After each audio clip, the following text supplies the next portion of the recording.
I'm now sending my kid to school. It's 6:30 in the morning. The school is about 12 kilometers away. I'll see if I can drive there without using petrol, maybe? Let's see if it's possible. So I'm now in max e-drive mode. See, that's a struggle. You don't know whether to accelerate to cross the green lights or you're gonna... Oh, we make it in time. Ta-da-da! Now the 330e has a very, very good suspension. Think of this as a standard morning run. You drive this car, you plug it in at night, you fully charge it, and then morning you send your kid to school without using a single drop of petrol, and then you come back and then you plug it in, and then you are not using a single drop of petrol throughout the entire week. And that's the beauty of plug-in hybrid cars. Of course, roads like these, slow traffic, traffic lights, all this will greatly reduce the mileage, because like now we are using power but we are not covering any distance. So for those which involves, say for example, if your house, you turn up from your house, it's immediately a highway of 8 to 10 km, and then you turn off and then it's in it's already your office or the school, then for those kind of driving, that will be very efficient. So it's roughly the same. The roads that are efficient for a petrol car are also the kind of roads that are efficient for an electric car, because generally when you are cruising without the need of much torque, when the car is already moving, like the Mercedes there, if it maintains its speed, that kind of driving is the most fuel efficient kind of driving. And then you can plan your throttle inputs, because say for example, oops, it was red light just now, so I thought of letting go and let the car roll by, but now it's already green. That's the thing when you come off a Volvo, you go into other cars and then you try to find a seating. It's not the position, it's the contour of the seat. You try to find one that sort of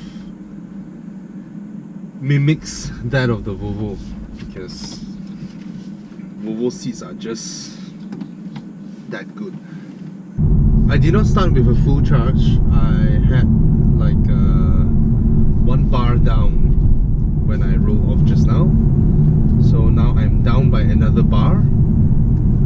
So I mean, take it with a pinch of salt, because the figures that are shown by the car makers, you know, 30 km or 35, those are lab test figures. So those are not a good representation of what we're going through. You see, we have traffic lights after traffic lights, stop and go traffic, stop and go traffic. So normally for my own gauge, I would halve it. The same goes as fuel consumption for cars. You see, oh, 6 liters per 100 km. Wow, that's very fuel efficient. Nonsense. That is lab tests, okay, under a specific condition that is exactly the same for every single car. That's what they achieve. So you use that as a baseline, and then for me, if I saw a car that is 6 liters per 100 km, I would assume real world usage to be 12 or 13 or 11. That should be the that to me is my own gauge for how fuel efficient the car is. I am still on electric drive, and so far it's quite nice, the sensation, because I've driven all the way from Taman Desa and now I'm in Bukit Jalil. Further down is Puchong, near the Mercedes-Benz showroom. So I think everybody who bought the 330e, you guys must enjoy it. Here it's showing me that I still have another 13 km of range to use, I mean, for my electric drive, but again, I would halve it, so I would guess I still have another 6 km. So that would mean that I can probably reach his school, but to go back to Taman Desa where I stay, maybe not, especially considering the rush hour traffic. The traffic lights like now are not moving, so I think today's video I will just reach his school. And you know what, the 3 Series, right, the current 3 Series, the F30, and the current 1 Series, to me, these two cars are collectibles. And you have the Sport Plus that allows you to hoon, that means you can do moderate sliding of the tail. You cannot drift like Kung Fu yet.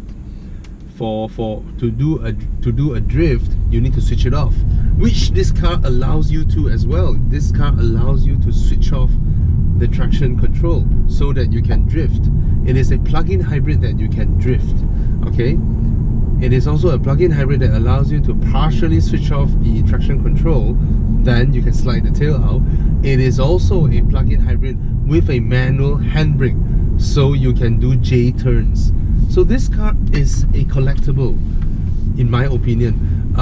In the next generation of cars, you will not see such a unique combination of modern technology and old school hooligans, you know.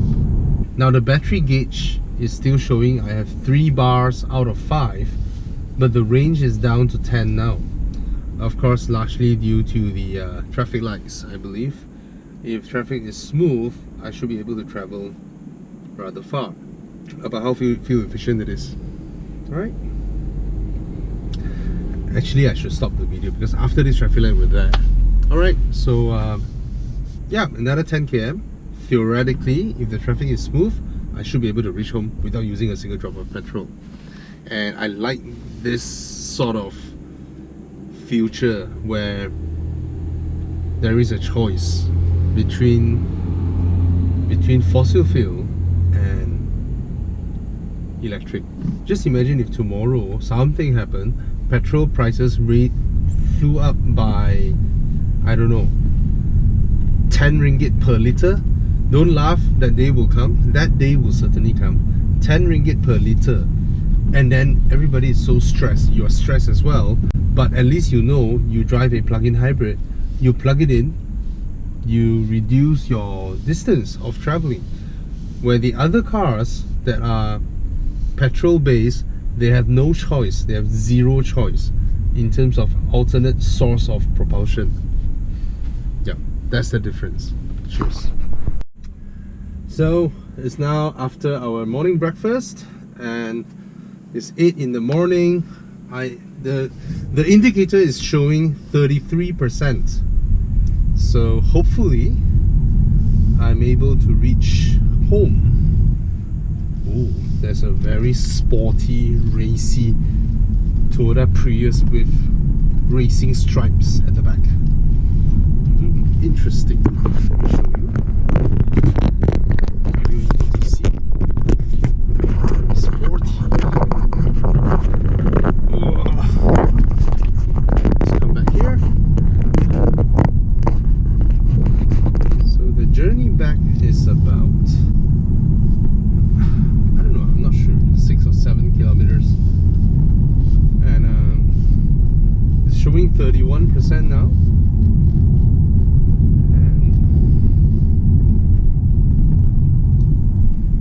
It's really quite nice, I would say. You know, the 3 Series itself is a very, very accomplished premium family car. Okay, I wouldn't call it sports sedan anymore because the proposition has changed over the past 20 years. So unlike in the 90s where we like to call them sports sedans, that's no longer the case because most of them had to fulfill their roles as family cars now.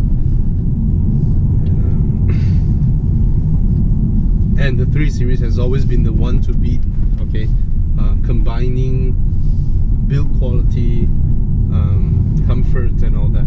Of course, as time goes by, because this guy was launched in year 2000, I don't know, 11 or 12, and times have changed. No, was it 2010?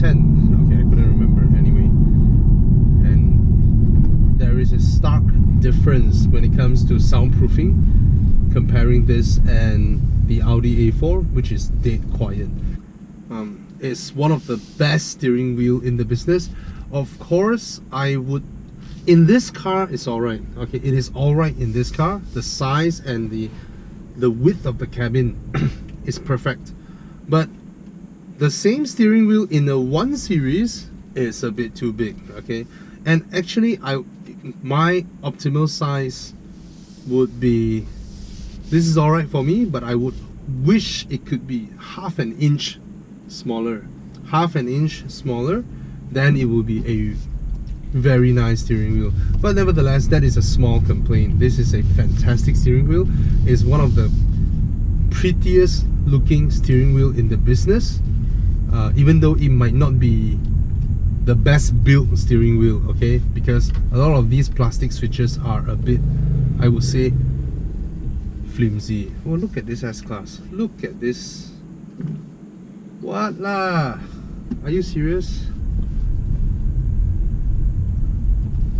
My V okay lah, my V is king. My V is king. You can do whatever you want. Could this be my first review completely done in electric power? Oh no, my first review that is fully in electric was the Tesla Model S.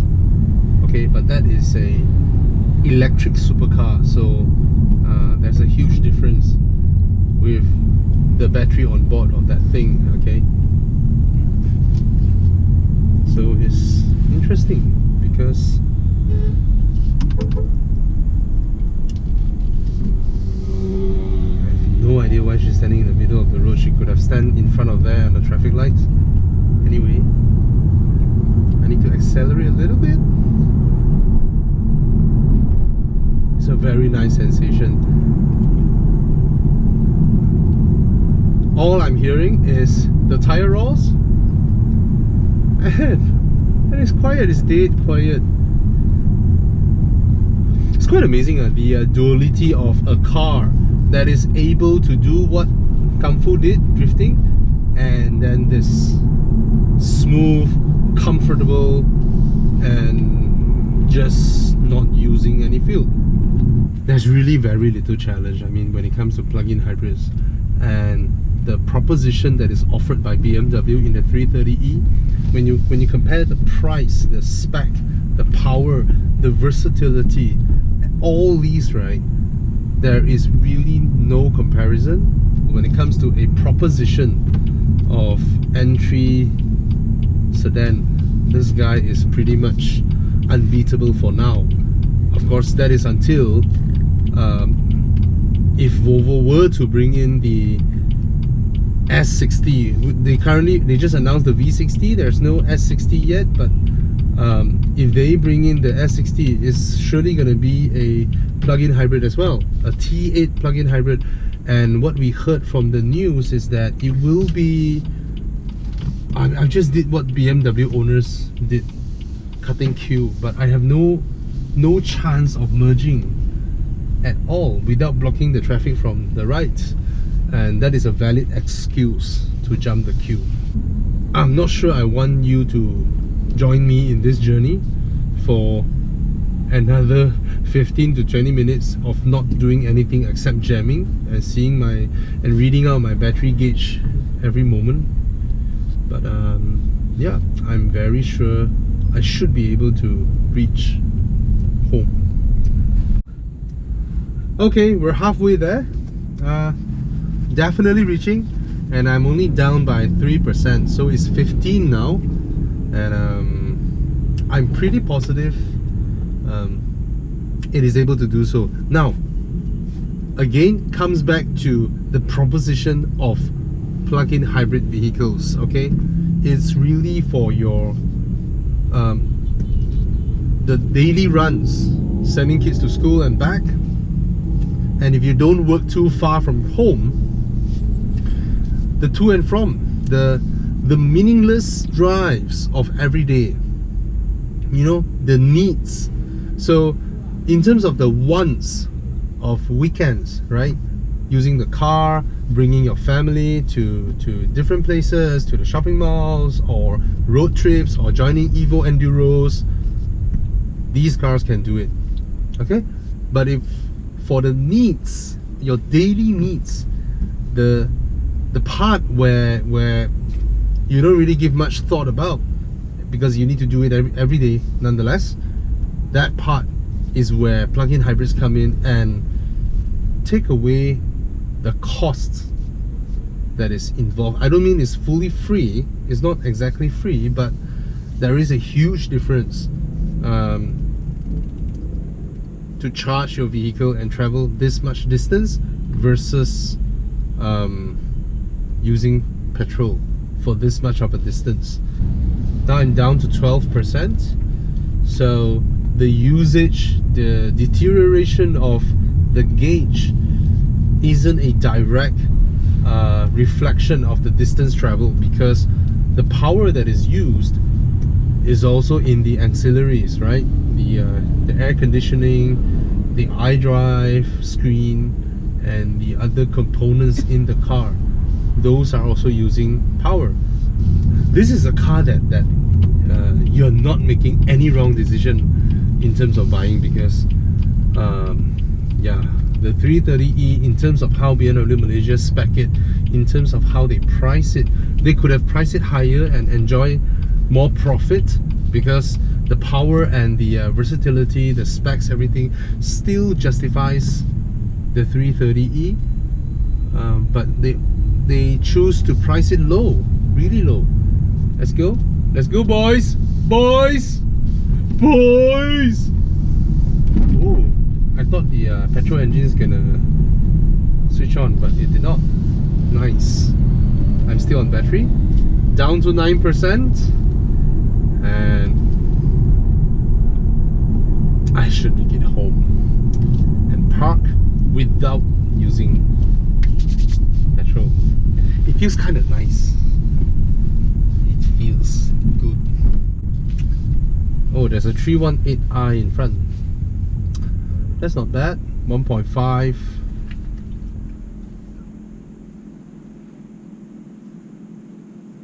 And this is an uphill. I believe the uphill is gonna consume more.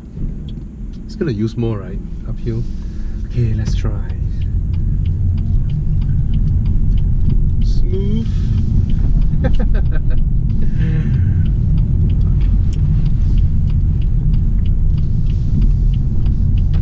No, the engine's... Why did the engine started? No! No!